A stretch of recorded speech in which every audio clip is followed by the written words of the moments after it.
situación, no solamente de Omar Campoverde, sino en general de los integrantes de este movimiento que, recordemos, en mayo del 2022 fueron apresados y algunos de ellos todavía continúan en la cárcel. Y bueno, ahí justamente quisiéramos conversar. Entonces ya estamos con Gabriela Gallardo, ella, como decíamos, parte del movimiento guevarista, y queremos un poco, Gabriela, bueno, primero solidarizarnos con ustedes, con la familia, por la situación que ahora están viviendo, y un poco conocer cuál es la situación en estos momentos, tanto de Omar como también de los otros integrantes del movimiento que se encuentran todavía apresados. Gabriela, muy buenos días.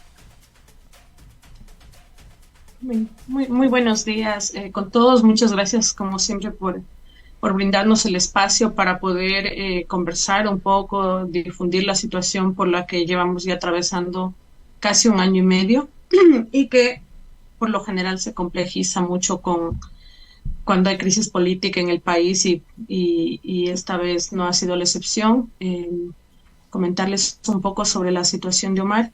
Como lo habías comentado, Verónica, nosotros llevamos ya desde mayo del 2022 en este proceso.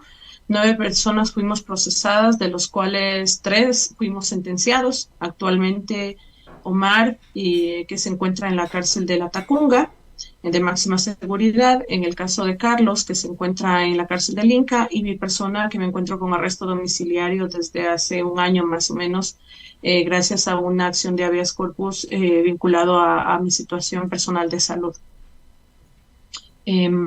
Comentarte además que hace 2 semanas por fin recibimos la sentencia escrita, entendiendo que el proceso de la audiencia nuestra fue en abril. Culminó el 14 de abril, en donde recibimos la sentencia oral. Sin embargo, no habíamos recibido una sentencia escrita, a pesar de que la normativa dice que deben pasar máximo 10 días a partir de la sentencia oral para poder recibir la sentencia escrita, que es lo único que a nosotros nos habilita para poder realizar la apelación. Eso implica que pasaron casi 5 meses en que no pudimos realizar la respectiva apelación. Apenas hace una semana y media recibimos esta sentencia, y esto nos permitió ya aplicar la apelación. Sin embargo, justamente al estar en un proceso de apelación, seguimos siendo 9 las personas procesadas, tomando en cuenta que las 6 compañeros que fueron ratificados en su inocencia en la audiencia del 14 de abril han sido apelados por la Fiscalía. O sea, Fiscalía ha apelado su inocencia y está intentando de que se establezca alguna sentencia en contra de los compañeros, y por tanto seguimos siendo procesados los 9. En el caso de Omar, de Carlos y de mi persona, todavía en calidad ya de sentenciados, ¿no?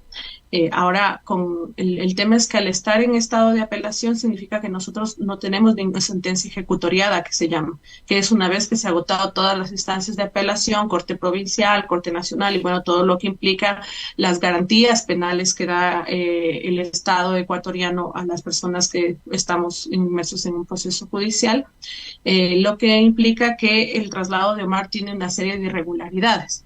Primero, entendiendo que una de las razones por las que se justifica el traslado es porque él ya tiene sentencia.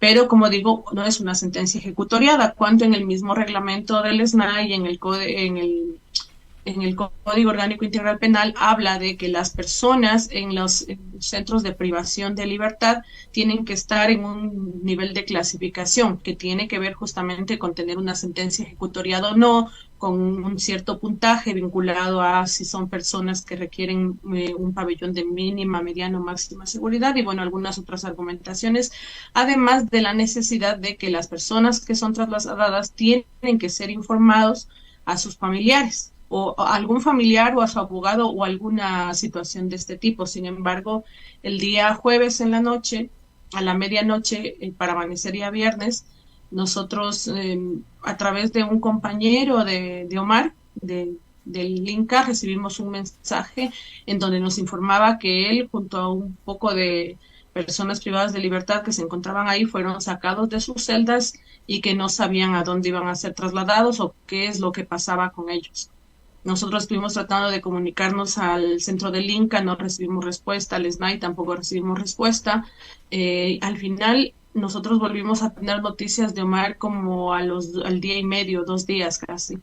y sin que nunca nos hayan informado. Además, las noticias que recibimos de Omar fue porque él mismo se comunicó a través de la ayuda de compañeros que se encuentran, personas privadas de libertad también que se encuentran en Cotopaxi, entonces él logró comunicarse con nosotros. Sin embargo, nosotros hasta el día de hoy, como familia, como compañeros, los abogados no han recibido ningún tipo de noticias ni de informe que justifique el traslado de Omar, a pesar de que el reglamento del SNAI mismo dice que tiene que darse a través de un informe jurídico sustentado. Incluso conocemos que hace un mes que ya se intentó este traslado de Omar, se realizó un informe jurídico en donde indicaban que no era válida el traslado de Omar justamente por estas condiciones en que se encuentra en este momento. Sí, justamente al respecto de la foto que presentan en esa fecha fue que se logró detener el traslado y ahí se hizo un informe en donde indicaba la persona, la técnica encargada de realizar este informe, que no era favorable un traslado por las circunstancias jurídicas legales en las que se encontraba Omar, por un lado, y por otro, tomando en cuenta que Omar en la cárcel del Inca ha sido un elemento súper valioso en la medida que estaba dirigiendo la biblioteca, rehabilitando, haciendo un inventario de la biblioteca, en la medida que generó un espacio de comunicación de las personas privadas de libertad, que es el boletín informativo Pepe Libre, acompañado de un colectivo de compañeros privados de libertad que eran quienes redactaban, editaban, diseñaban todo el boletín, y también un club de literatura que se formó allá, y bueno, una serie de actividades y talleres de educación popular, de literatura, de escritura creativa, de psicología popular, una serie de acciones que estaban sirviendo de alguna forma para suplir la falta de accionar del Estado en torno a la rehabilitación de las personas privadas de libertad. E incluso como organización pudimos gestionar en varias ocasiones el ingreso de materiales, de libros, y de diferentes cosas que se necesitaban para poder cumplir con estas actividades, ya que el centro mismo no brindaba ninguna de estas garantías. A pesar de eso, Omar fue trasladado, como digo, en condiciones irregulares que no cumplen con la normativa, y además hoy por hoy se encuentra en un pabellón de máxima seguridad. Un poco la clasificación del SNAI tiene que ver con un puntaje que está vinculado al número de años de sentencia, está vinculado al comportamiento en el centro de privación donde estuvo anteriormente, está vinculado a si existe heridos, muertos en el cometimiento del supuesto delito y un montón de cosas. Sin embargo, el puntaje de Omar no llega a ser ni de 15, que él le habilitaría para estar en un pabellón de mediana seguridad, en donde el puntaje debe ser de 11 a 20. Y eso no sucedió, sino que lo pusieron en uno de máxima seguridad por disposición del SNAI. Y ahí un poco justamente conocer, ¿no? ¿Cuál es la diferencia en que esté en uno de máxima seguridad? ¿Quiénes están ahí? Ya, justamente quienes están en los pabellones de máxima seguridad son, en su mayoría, personas que han cometido crímenes violentos. Es decir, no solo es una persona que ha cometido un asesinato, sino un asesinato con violencia, un asesinato con saña, con crueldad, que tienen sentencias súper altas, o que en el cometimiento de un delito, personas, las víctimas de determinado delito han fallecido. Entonces estamos hablando de personas que han cegado vidas.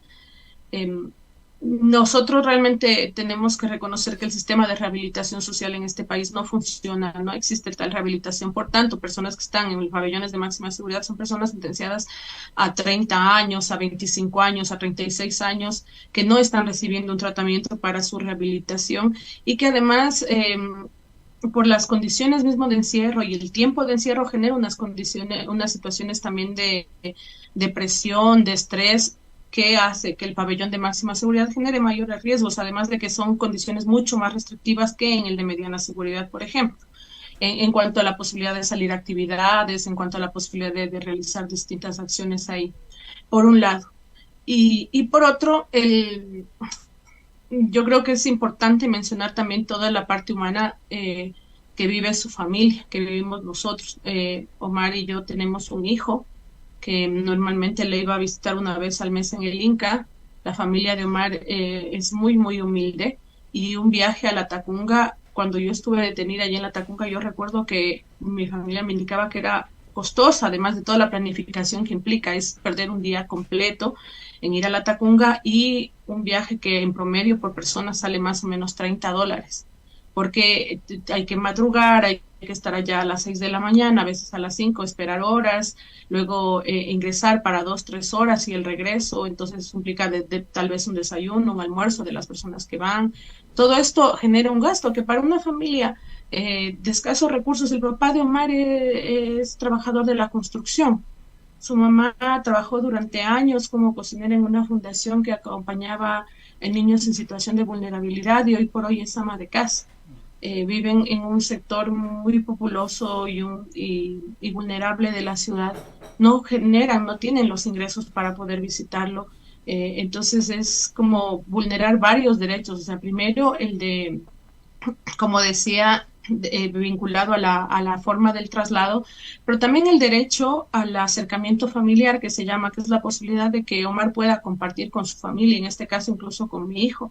Es un niño de 11 años que tiene que ahora viajar, pasar 2, 3 horas parados desde las 6 de la mañana hasta ingresar con todas las condiciones que implica el ingreso a la cárcel de la Tacunga, una situación de vulneración de derechos terrible a las mujeres, especialmente en donde una visita tiene que desnudarse, tiene que abrirse con las manos las nalgas para que le revisen vagina, ano, tiene que en esas condiciones de desnudez hacer zapitos y una serie de cosas para supuestamente justificar que esta persona no está ingresando ningún producto prohibido, a pesar de que es sabido que quienes ingresan los productos prohibidos son justamente policías, militares, guías penitenciarios, no son precisamente una mujer humilde de 60 años que va a visitar a su hijo. Sin embargo, tiene que pasar por todo este proceso de humillación, de denigración, de violación de derechos humanos.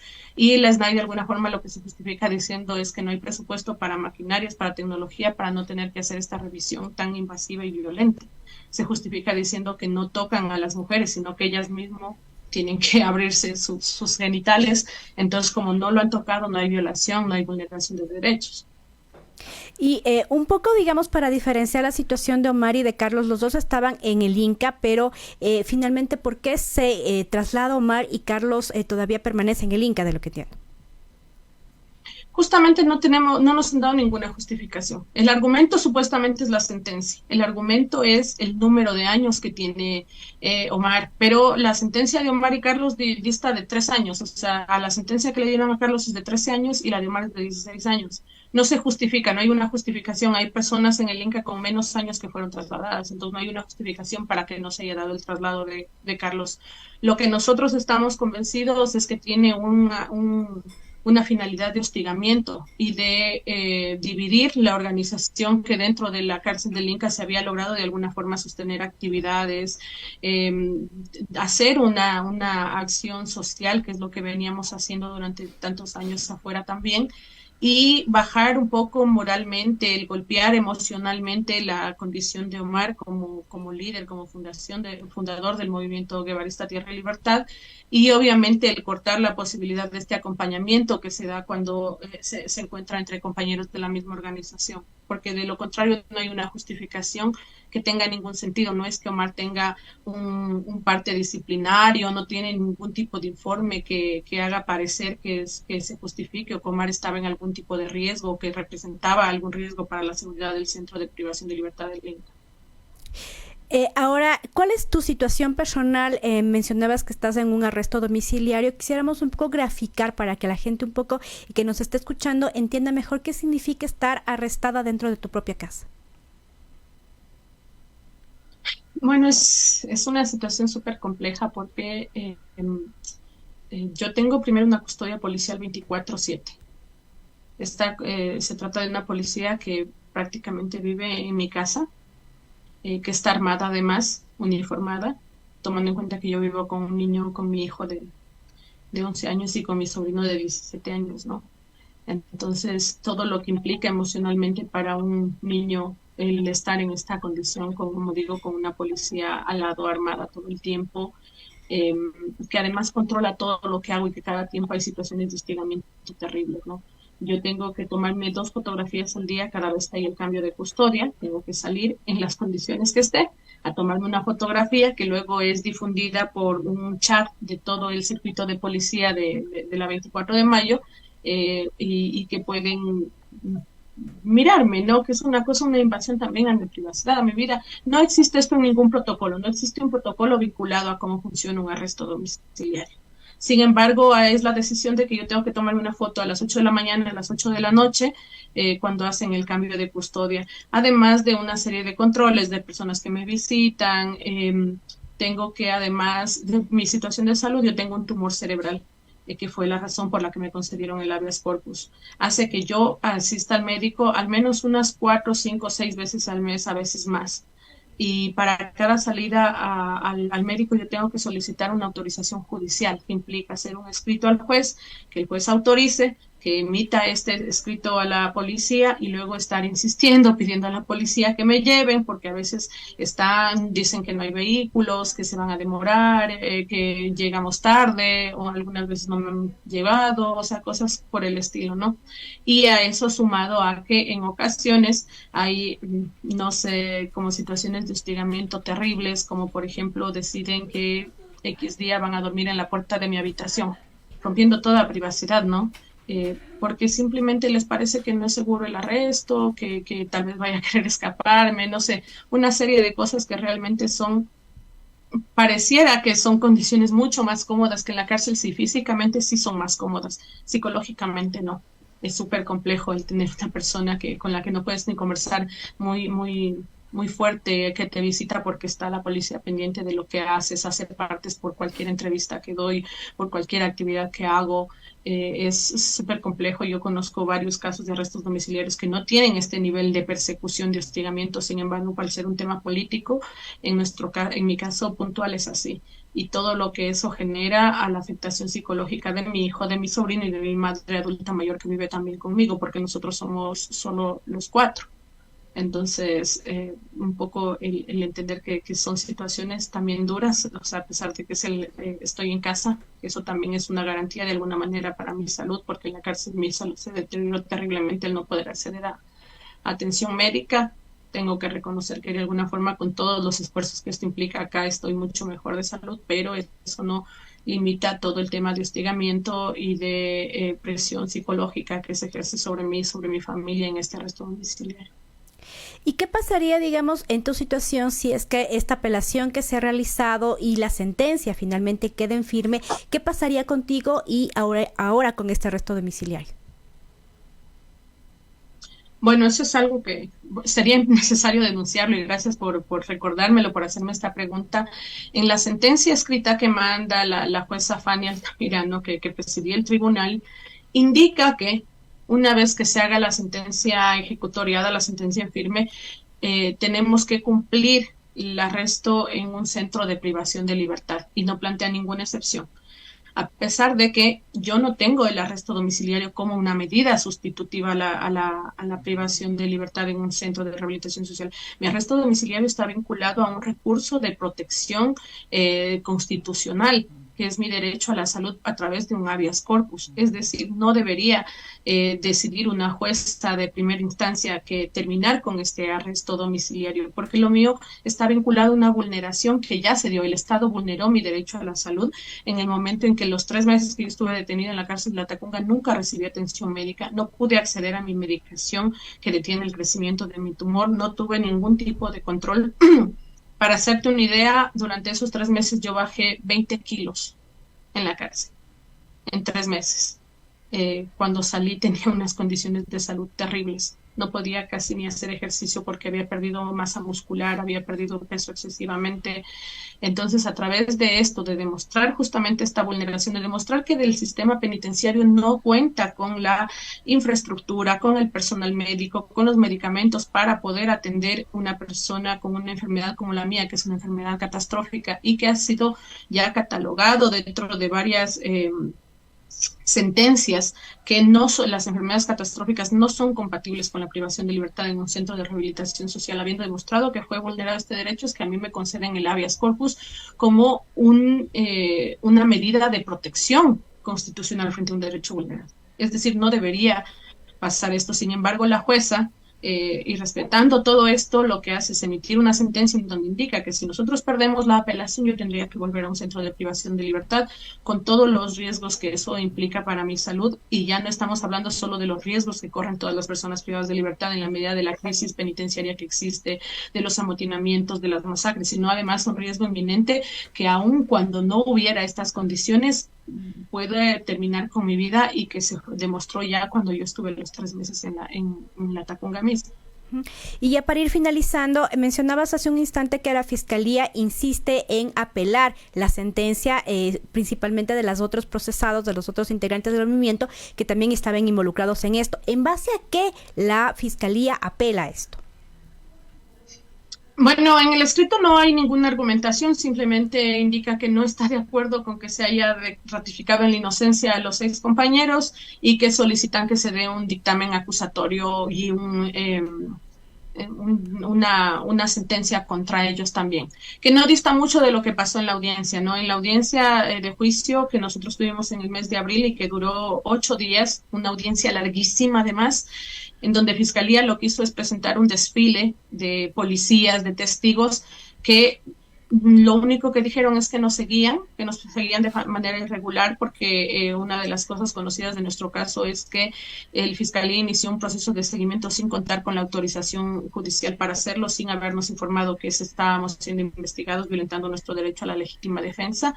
Pero lo único que supieron decir es que nos seguían, que nos reuníamos, que comíamos en algún lado, que dimos un taller en tal otro, que nunca nos vieron cometiendo ningún delito, no existió ningún elemento de convicción, ninguna prueba de las supuestas acusaciones. Entonces no es que ahora diste mucho el planteamiento de Fiscalía, creo que no va a distar mucho en la apelación tampoco. Sin embargo, sabemos que este es un tema político y que se han violentado durante todo el proceso varias garantías constitucionales, varias garantías jurídicas, con todo el riesgo que esto implica, no solo para quienes estamos siendo procesados en este momento, sino para toda la población ecuatoriana. O sea, conocer la permeabilidad, la corrupción que existe en el sistema de justicia, donde se ha demostrado varias causales de nulidad del juicio, donde se ha demostrado la inocencia nuestra, y a pesar de eso estamos siendo sentenciados. A pesar de eso, la Fiscalía ha apelado la declaración de inocencia de los compañeros. Es algo que debería hacernos pensar, que debería